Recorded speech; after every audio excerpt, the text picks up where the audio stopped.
आम Odisha double engine हवा परे प्रकृत रे यशस्वी मोदी जी 2024 मे मासर जो नारा थिला डबल इंजिन बोली कर चिकली रे जो नारा देइथिले एवं ताको सब प्रमाणित करी डबल इंजिन को डबल स्पीड रे वर्तमान ओडिशा को भारत वर्ष को नवरंगपुर को मध्य दौड़ेबार लागि 2016 मसीहारू आम समस्ते जानचु यशस्वी प्रधानमंत्री आमर मान्यवर एमपी सेतबेले मध्य थिले श्रीजुक्त बलभद्र माझी जी प्रचेष्टा जो काम कांग्रेस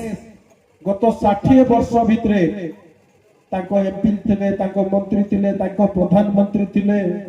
किंतु 60 वर्ष भितरे जो काम करि पार नथिले यशस्वी प्रधानमंत्री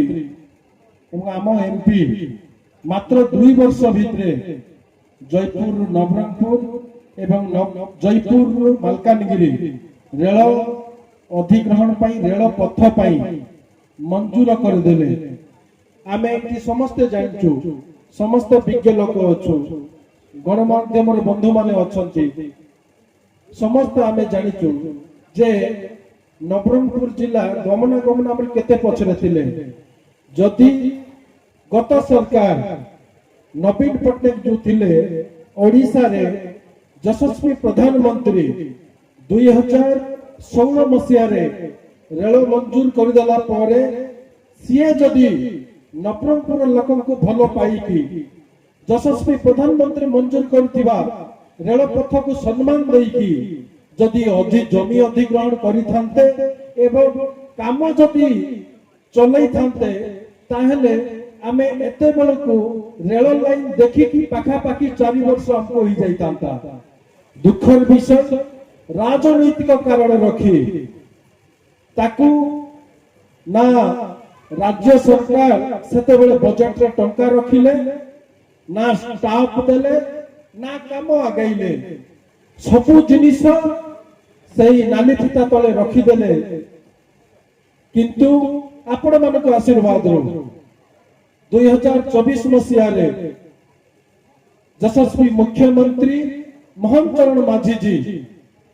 दायित्व नेला परे एवं ठीक समय रे जो मान्यवर एमपी 2016 मसीहा रे लागी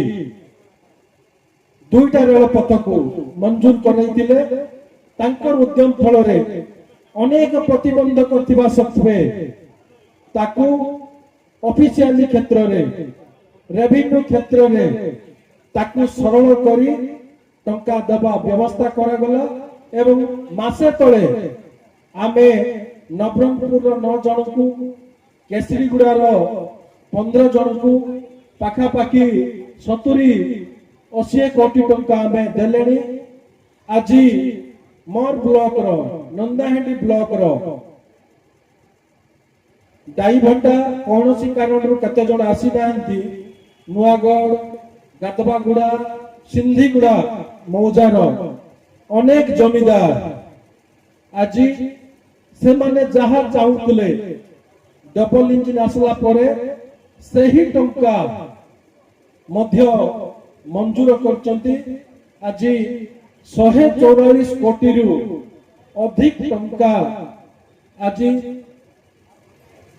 बंटन करा जीवो तार सह पुणी आगामी दिन रे केते जन कर काम मध्य टिके रही जाईची आगामी दिन रे मध्य 115 कोटी टंका बंटा जीवो। ब्रिज काम आरंभ होई गलानी स्टाफ मध्य आसुचंती अल्प दिन भितरे काम मध्य रेलवे काम आरंभ होई जीवो। यातायात पई आकाश पथ हो एवं सड़क पथ मध्य जिंती भारतमाला सेटा मध्य क्षिप्र गति आगे चलची 17,000 कोटी प्रकृत रे गोटे राष्ट्र उत्थान पई गोटे राज्य हो कि कौन अंचल हो जदि ठीक ठाक गमनागमन व्यवस्था अच्छी ताहले समस्त प्रकार विभाग एवं स्वावलंबी ଏବଂ ଆର୍ଥିକ ସ୍ଥିତି ମଧ୍ୟ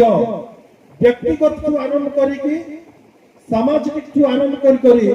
ସେହି ଅଞ୍ଚଳ ମଧ୍ୟ ଦ୍ରୁତ ଗତିରେ ଆଗେଇବ।